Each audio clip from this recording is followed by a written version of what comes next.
Bernard Kouchner rejser til Mellemøsten i næste uge for at fortsætte samtalerne. Spørgsmålet om fredsprocessen kaster stærke følelser af sig. En af de stemmer, som i de seneste par år har markeret sig skarpest i kritikken af Israel, er den internationalt kendte amerikanske politolog og forfatter Norman Finkelstein. Han er søn af 2 polske jøder, der overlevede nazisternes udryddelseslejre, men Norman Finkelstein selv mener, at Israel og flere amerikansk-jødiske organisationer misbruger holocaust i politisk øje med, og han betegner Israel som en slyngelstat. Sidste år blev den kontroversielle amerikaner forbudt indrejse i Israel i 10 år, under henvisning til, at han sympatiserer med Hizbollah-bevægelsen i Libanon. Tidligere på dagen havde vi besøg her i studiet af Norman Finkelstein, og jeg startede med at spørge ham om, hvorfor han ikke tror på den israelske regerings hensigter, når den erklærer at vil arbejde for en fredelig løsning i Mellemøsten. Well, because any talks or any resolution of the conflict has to be based on international law. And the law is clear. There's a tenet, a basic principle of international law, that it's inadmissible to acquire territory by war. Israel acquired the Golan Heights in the course of the June 1967 war. And therefore, under international law, it has no title to any of the Golan Heights. There has to be a full Israeli withdrawal to the pre-June 4, 1967 border. That's a precondition. You can't resolve any conflict unless there are basic principles. And the principles for resolving the Israel-Palestine conflict or Israel-Syria conflict has to be international law. Just a couple of days ago, Israel's Deputy Foreign Minister, Danny Ayalon, paid a visit to our studio. Just listen to what he said. It's coming right up. Hamas is the real enemy of peace. Hamas is enemy of the Palestinian interest. By the way, Hamas does not represent Palestinian interest, but Iranian interest. They're being helped and supplied and financed and equipped by Iran with the same ideology of Sharia, you know, of a very radical Islamist entity. It's pretty clear what he's saying. The onus rests with Hamas, or Hamas as he calls it. What's your take on this? Well, it's not as if Hamas has been around since eternity. The Israelis had the option of settling the conflict with the Palestinians before January 2006 when Hamas was elected into office.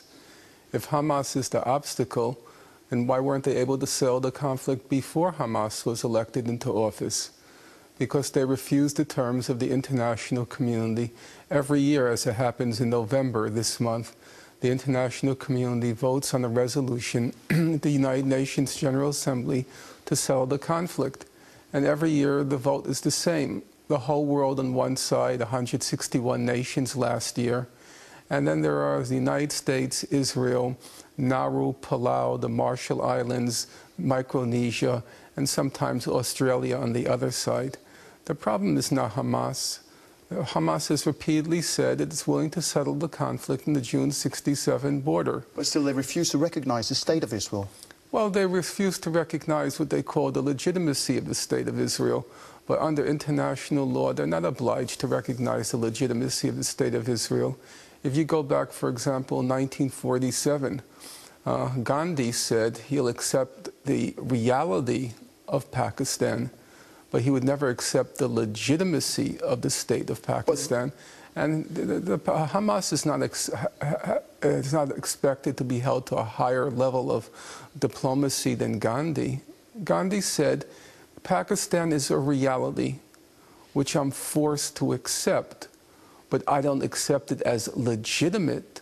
And that's the same position of Hamas. They said, we'll settle the conflict in the June 67 border. But Finkelstein, this is what makes Jerusalem unwary of Hamas, because they keep saying, how can we have a neighbor which doesn't recognize our legitimacy? Yeah, but you see, the problem is, listen to your own language. You're just spouting Israeli propaganda. Why are you saying Jerusalem? East Jerusalem is occupied Palestinian territory under international law. That was the ruling of the International Court of Justice in July 2004. And if you look at the Goldstone report that just came out a month ago, they refer to East Jerusalem as occupied Palestinian territory. But now you've given over Jerusalem to the Israelis. You're just repeating Israeli propaganda. They have no title under international law to East Jerusalem. But speaking of what you call my Israeli propaganda, which I'll refute, but anyway, you're on record for saying that Israel is a terrorist state, that it's a lunatic state. I saw that in the Turkish English language daily today, Saman. Don't know if they quote you correctly, but anyway, why do you use such stark language about a state which is essentially just defending its own right to exist? Okay, you accuse me of using stark and provocative language. So let's take the renowned international jurist Richard Goldstone, the person who was the chief prosecutor for the war crimes in Rwanda and war crimes in Yugoslavia. And he came out a few weeks ago with a report on what Israel did in Gaza approximately a year ago. And he said, and now I'm quoting him, he said the purpose of what Israel did was to, quote, punish, humiliate, and terrorize a civilian population. Terrorize a civilian population. So is Mr. Goldstone also guilty of incendiary language, or is he simply accurately reporting what happened? Terrorism is a fact, and terrorism refers to the targeting of civilians and civilian populations and civilian infrastructure to achieve a political end. And Israel routinely targets civilians and civilian infrastructure to achieve political goals. So it's terrorism. What you're well, saying. it's terrorism. I mean, I can't help it if that's what Israel chooses as its targets. Can I ask you, do you think that If Israel chose military combatants and military infrastructure, then it wouldn't be a terrorist state, but that's not what it chooses to do. terrorist state or self-defense, you know, it depends on the eye that looks at it? No, even if you're engaging in self-defense, let's say for argument's sake, Israel were engaged in a war in self-defense in Gaza, for argument's sake. That still means you can engage in terrorism. You can be engaged in a war of self-defense, but if in the course of the war you're targeting civilians and civilian infrastructure, then you're engaged in terrorism. That's the basic distinction in international law between the reason why you went to war and how you're conducting the war. Finkelstein, now, you may have gone... Sorry for interrupting, but when you raise these issues, what do you think the international community should do about Israel? How should the case of Israel be handled? There's a very simple way to handle it. They should enforce the law. I mean, that I think is the easiest and the most efficacious way to resolve the conflict. So Israel is being granted special treatment, you're saying? Yes, the law is not being enforced against it. Right now, Richard Goldstone is saying Israel committed war crimes and possible crimes against humanity. And Israel should be brought before the International Criminal Court if those who are guilty of those crimes are not prosecuted. Just enforce the law. These are not radical ideas. You know, sometimes people attribute to me that I'm some sort of radical.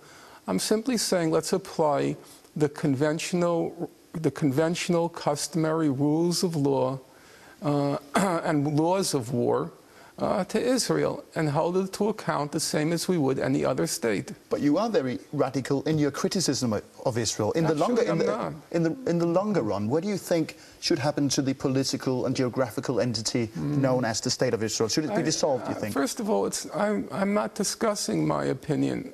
I'm discussing, what I try to put forth is what the international community has resolved on. But I'm asking your opinion about Israel's future. My opinion, honestly, it's not a claim of false humility, but my opinion I don't consider it to be important.